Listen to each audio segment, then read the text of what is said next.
Assalamualaikum warahmatullahi wabarakatuh. Rekan-rekan sekalian, kembali kita berjumpa di Yuanda BKR Channel. Saya berharap bahwa kita semua dalam keadaan sehat, selalu di dalam perlindungan Tuhan Yang Maha Kuasa, Allah Subhanahu wa Ta'ala. Bagi rekan-rekan yang beragama Islam, saya ucapkan selamat untuk menunaikan puasa sunat bagi mereka yang melaksanakannya dan memasuki malam nisfu Sa'ban atau pertengahan bulan Sa'ban yang diberkahi. Saudara sekalian, kali ini kita akan kembali mengemukakan atau membacakan sebuah risalah dari Al-Imam Syekh Akbar Mahyuddin Ibnu Arabi di dalam kitab Futuhat Al-Makkiyah. Tema yang berkaitan dengan ini, yang akan kita bacakan ini, terkait dengan masalah alam barzah. Tentu pertama kita akan mengemukakan sedikit, membacakan sedikit tentang pengertian alam barzah, kemudian keadaan dan bentuknya. Kawan sekalian, kita langsung saja membacakan risalah ini. Mudah-mudahan kita mendapat berkah dan pengetahuan tambahan yang sangat memadai.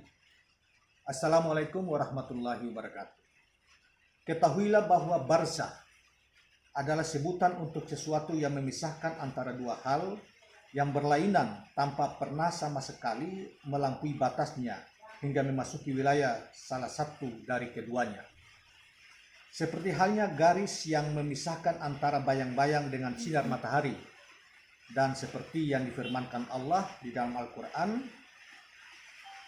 yang artinya dia biarkan dua laut itu bertemu, antara keduanya terdapat barzah yang tidak dapat dilampaui oleh masing-masing. Atau dalam ayat ini dalam surat Al-Quran surat Ar-Rahman ayat 19-20, yaitu marajal bahraini yaltaqiyan. Kemudian bainahuma barjahun la yabghiyan. Itulah ayatnya. Dari makna la yabghiyan adalah kedua laut tersebut tidak bercampur satu sama lainnya. Meskipun persepsi indera kita, indrawi tidak mampu menangkap apa yang memisahkan keduanya, tetapi akal menyatakan bahwa di antara keduanya tersebut terdapat sebuah batas yang memisahkan satu sama yang lainnya, dan pembatas yang dipahami oleh akal itulah yang disebut dengan barzah. Jika bisa ditangkap oleh indrawi, maka itu pasti adalah salah satu dari dua hal yang dipisahkan, bukan barzah. Untuk setiap dua hal yang saling berdampingan pasti membutuhkan sebuah barzah yang bukan menjadi salah satu dari keduanya, tetapi di dalamnya terdapat kekuatan kedua hal tersebut. Oleh karena barzah adalah sesuatu yang memisahkan antara apa yang bisa diketahui dan yang tidak bisa diketahui, yang tidak ada dan yang ada, yang ternegasi dan yang terafirmasi, yang bisa dipahami dan yang tidak bisa dipahami, maka ia dinamakan barzah. Sebagai sebuah istilah teknis, barzah itu sendiri bisa dipahami oleh akal, tetapi ia tidak lain hanyalah imajinasi. Karena saat engkau memahaminya dengan asumsi, engkau adalah orang yang berakal. Kau tahu bahwa dirimu menangkap sebuah perkara wujudi yang bisa dilihat oleh penglihatanmu. Tapi pada saat yang sama engkau tahu melalui bukti yang ada bahwa tidak terdapat apapun sama sekali di sana. Lalu apakah kiranya sesuatu engkau afirmasikan sebagai perkara yang memiliki wujud, namun pada saat yang sama kau negasikan keberadaannya? Selanjutnya diuraikan bahwa imajinasi bukanlah imajinasi bukanlah eksistensi, tetapi tetapi bukan pula non-eksistensi. Bukan sesuatu yang bisa diketahui, tetapi bukan pula tidak bisa diketahui. Dan bukan sesuatu yang ternegasi, namun bukan pula terafirmasi. Di satu sisi ia tahu pasti bahwa ia melihat sosok dirinya, namun di sisi lain ia juga tahu pasti bahwa yang ia lihat itu bukanlah dirinya. Karena ia melihat sosoknya mengecil karena kecilnya cermin. Ia tahu bahwa dirinya jauh lebih besar daripada apa yang ia lihat di dalam cermin. Dan jika cerminnya besar, ia akan melihat sosoknya menjadi sangat besar. Sementara ia tahu bahwa dirinya lebih kecil daripada apa yang ia lihat. Yang jelas ia tidak bisa memungkiri bahwa ia melihat dirinya di dalam cermin. Tetapi ia juga tahu bahwa sosok dirinya itu tidak ada di dalam cermin dan tidak pula di antara dirinya dengan cermin. Oleh karena itu, pantulan sinar mata pada sosok dalam cermin itu juga bukan berasal dari luar dirinya, baik untuk sosok dirinya yang ia lihat atau yang lain. Karena jika demikian, pastinya ia akan melihat sosok tersebut sesuai dengan ukuran yang sebenarnya. Tetapi yang terjadi adalah demikian. Apa yang kami sampaikan ini menjadi jelas saat seseorang melihat pantulan dirinya memanjang atau melebar pada pedang. Dan ia tahu benar dengan tanpa ragu bahwa ia sedang melihat sosoknya sendiri. Ia tidak dibilang benar, namun tidak pula salah saat mengatakan bahwa ia melihat dirinya atau tidak melihat dirinya di dalam cermin. Lalu apakah sebenarnya bentuk yang terpantul dari cermin itu? Di manakah tempatnya dan apa statusnya? Sebab ia ternegasi namun juga terafirmasi. Eksistensi namun juga non-eksistensi. Terketahui namun juga tidak terketahui.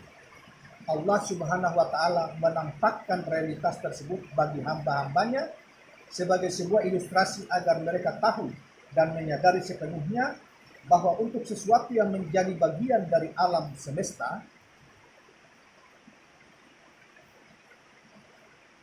untuk sesuatu yang menjadi bagian dari alam semesta saja mereka tidak mampu dan bingung memahami realitasnya serta tidak bisa menanggapi ilmu tentangnya. Tidak bisa menggapai ilmu tentangnya apalagi terhadap pencipta realitas tersebut, pastilah mereka lebih tidak mampu, lebih tidak tahu, dan jauh lebih bingung lagi. Allah Subhanahu wa Ta'ala mengingatkan mereka melalui hal ini kepada tajalli al-haq kepada mereka adalah makna yang jauh lebih halus dan lembut daripada apa yang sudah membuat akal mereka bingung dan tak mampu memahami realitas tersebut. Saking bingungnya dan tak mampunya mereka memahami, sampai-sampai mereka bertanya-tanya apakah sesuatu itu memiliki fluiditas atau mahia ataukah tidak. Sebab ia tidak bisa dikatakan sepenuhnya tidak ada, karena mata telah melihat ada sesuatu, tetapi tidak bisa pula dikatakan sepenuhnya ada, karena kau tahu benar bahwa tidak ada apa-apa di sana, dan ia juga tidak tahu bisa dikatakan sepenuhnya sebagai sebuah probabilitas atau tingkat.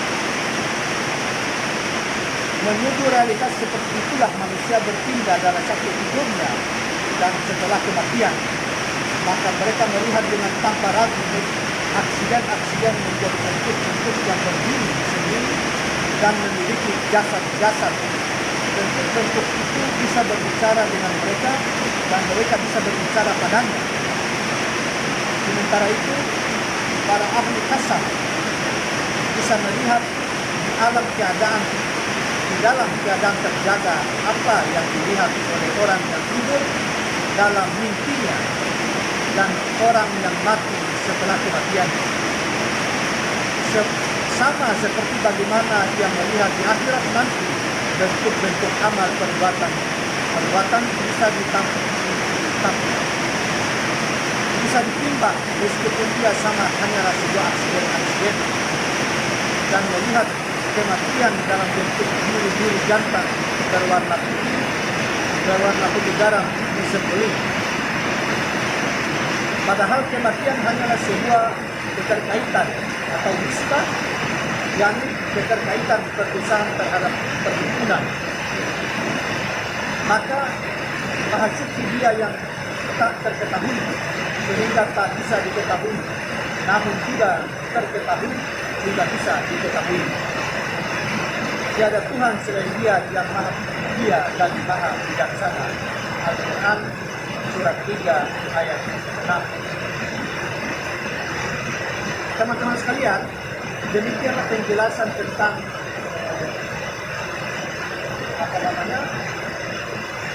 barzakh, pengertian barzakh dan tentang imajinasi dan barzakh. Sebetulnya kita akan lanjutkan bagian yang lain sebagai sambungan dari ini, tetapi karena ini tiba-tiba hujan, khawatir mengganggu, sehingga kita cukupkan penjelasan ini atau misalnya ini tentang barzakh ini sampai di sini, dan nanti kita akan sambung kembali tentang itu yang berkaitan dengan keadaan dan bentuk barzakh. Terima kasih kawan sekalian, dan jangan lupa subscribe, share, dan like channel ini. Assalamualaikum warahmatullahi wabarakatuh.